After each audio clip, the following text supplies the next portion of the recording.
Beberapa hal yang berkenaan dengan fenomena perubahan sosial yang terjadi di lingkungan sekolah. Teknologi dan inovasi. Perubahan teknologi memiliki dampak signifikan terhadap perubahan sosial di sekolah.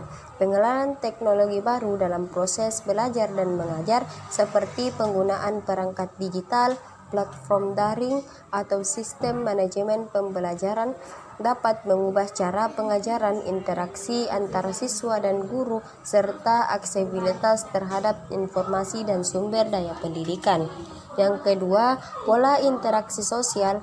Perubahan sosial dapat mempengaruhi pola interaksi sosial, di antaranya siswa, guru, dan staf di sekolah.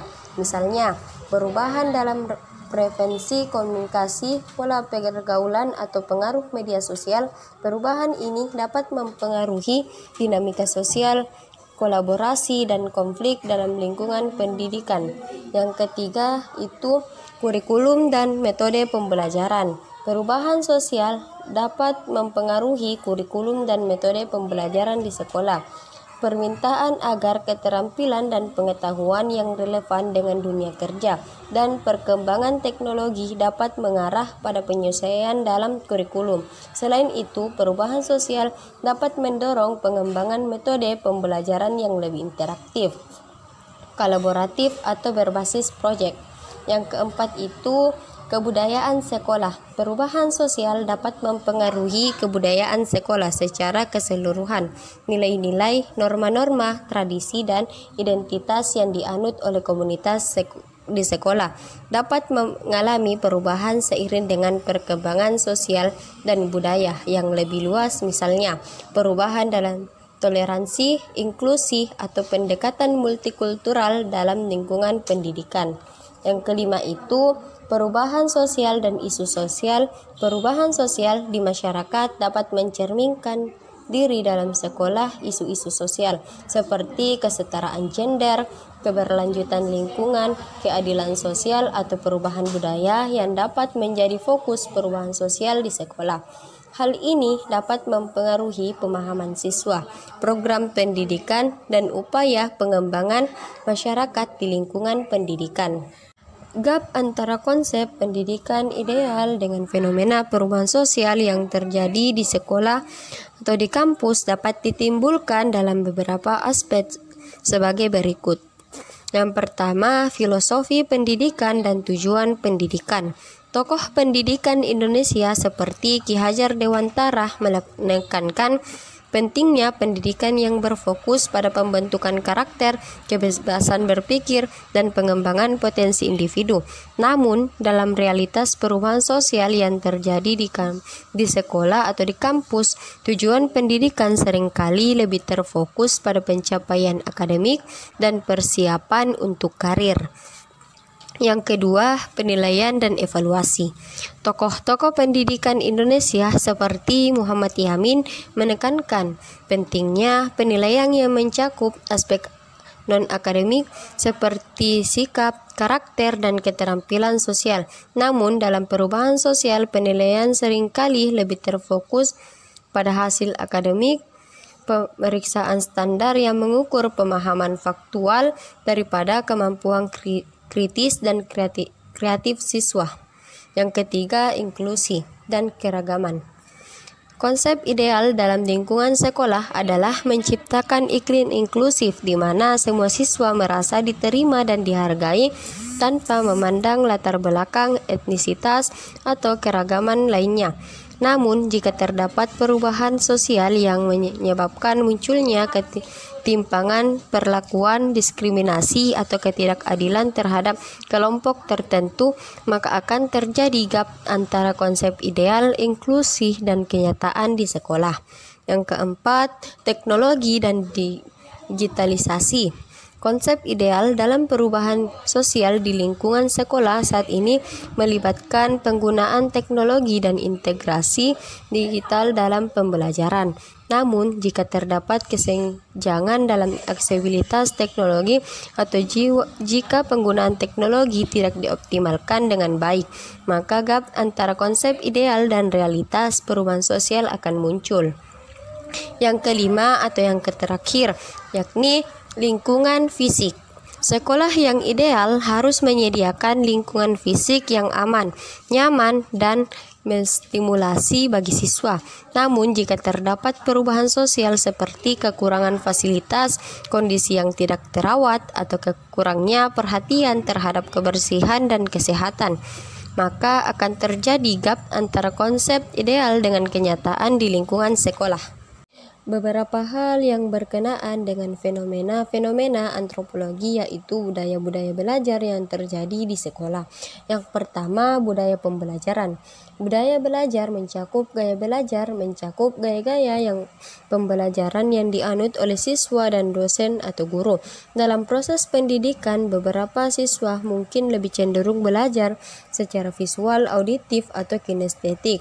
Pengakuan terhadap gaya-gaya ini dapat membantu menciptakan lingkungan pembelajaran yang lebih inklusif dan efektif. Yang kedua, norma dan etika pembelajaran.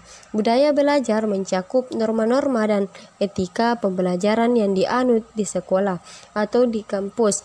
Hal ini meliputi adab berbicara, saling menghormati pendapat, dan kerjasama dalam kelompok. Norma-norma ini membentuk cara siswa berinteraksi dan mempengaruhi dinamika kelas atau komunitas di sekolah maupun di kampus. Yang ketiga, pola interaksi sosial. Budaya belajar juga mencakup pola interaksi sosial antara siswa dan guru dan staf-staf yang ada di sekolah maupun di kampus. Hal ini melibatkan interaksi dalam kelas, diskusi kelompok, kolaborasi dalam proyek, dan hubungan guru siswa di dalam kelas. Yang keempat, penilaian dan pemahaman sukses. Budaya belajar mencakup penilaian dan pemahaman terhadap sukses dalam pendidikan. Hal ini mencakup standar pencapaian, cara penilaian, dan penghargaan yang diberikan di sekolah. Budaya belajar yang kuat menghargai usaha, keberhasilan, dan peningkatan individu serta menghormati perbedaan dalam kemampuan dan gaya belajar. Yang kelima atau yang terakhir yaitu pengembangan karakter dan nilai budaya belajar yang mencakup pengembangan karakter di sekolah atau di kampus seringkali berupa membentuk sikap etika dan nilai positif pada siswa. Hal ini dapat mencakup nilai-nilai seperti integritas, etika kerja, kepemimpinan, kepedulian sosial, dan keadilan. Gap antara konsep pendidikan ideal dengan fenomena budaya-budaya belajar yang terjadi di sekolah dapat menunjukkan beberapa analisis kritis sebagai berikut. Yang pertama, ketidaksesuaian kurikulum. Konsep pendidikan yang ideal seringkali mencangkup aspek seperti pendekatan inklusif, penghargaan terhadap keberagaman, dan penekanan pada pembelajaran yang berpusat pada siswa. Namun dalam prakteknya, budaya-budaya belajar yang terjadi di sekolah mungkin masih didasarkan pada kurikulum yang terlalu kaku dan kurang responsif terhadap kebutuhan individu siswa. Ketidaksesuaian ini dapat menciptakan kesenjangan antara konsep ideal dan realitas di lapangan. Yang kedua, stereotip dan prasangka. Konsep pendidikan yang ideal mendorong penghormatan terhadap perbedaan budaya dan penghindaran stereotip. Namun, budaya-budaya belajar yang muncul di sekolah tidak selalu mencerminkan nilai-nilai ini. Seringkali masih ada stereotip dan prasangka yang mempengaruhi interaksi dan pembelajaran siswa. Misalnya, siswa dari kelompok minoritas mungkin menghadapi prasangka atau diskriminasi yang bertentangan dengan konsep pendidikan yang inklusif dan adil. Yang ketiga, tumpang tindih nilai dan norma. Konsep pendidikan yang ideal seringkali didasarkan pada nilai-nilai universal seperti etika, kesetaraan, dan keadilan. Namun, di lingkungan sekolah, budaya-budaya belajar yang muncul dapat mencerminkan tumpang tindih nilai dan norma yang berbeda. Misalnya, beberapa kelompok mungkin menganut norma-norma yang menekankan persaingan dan pencapaian individu, sementara yang lain mungkin lebih mementingkan kerjasama dan kebersamaan. Ketidakselarasan ini dapat menciptakan konflik nilai, dan norma di dalam lingkungan pendidikan. Yang keempat, tantangan dalam implementasi pendekatan inklusif. Konsep pendidikan yang ideal sering mencakup pendekatan inklusif yang mempertimbangkan kebutuhan dan referensi belajar individu. Namun, dalam praktiknya, implementasi pendekatan ini mungkin menghadapi tantangan. Budaya-budaya belajar yang ada di sekolah mungkin cenderung mengikuti pendekatan tradisional yang lebih umum dan tidak memperhatikan perbedaan individu. Ini dapat menyebabkan kesenjangan antara konsep ideal dan praktik nyata dalam mengakomodasi keberagaman siswa. Yang kelima, yakni pengaruh faktor eksternal. Lingkungan sekolah tidak beroperasi secara terisolasi, melainkan dipengaruhi oleh faktor eksternal seperti kebijaksanaan pemerintah, tekanan sosial, dan dinamika masyarakat. Perubahan sosial dan budaya di masyarakat dapat mempengaruhi budaya-budaya belajar di sekolah, misalnya pengaruh media, tren populer, atau perkembangan teknologi dapat mempengaruhi cara siswa belajar dan berinteraksi.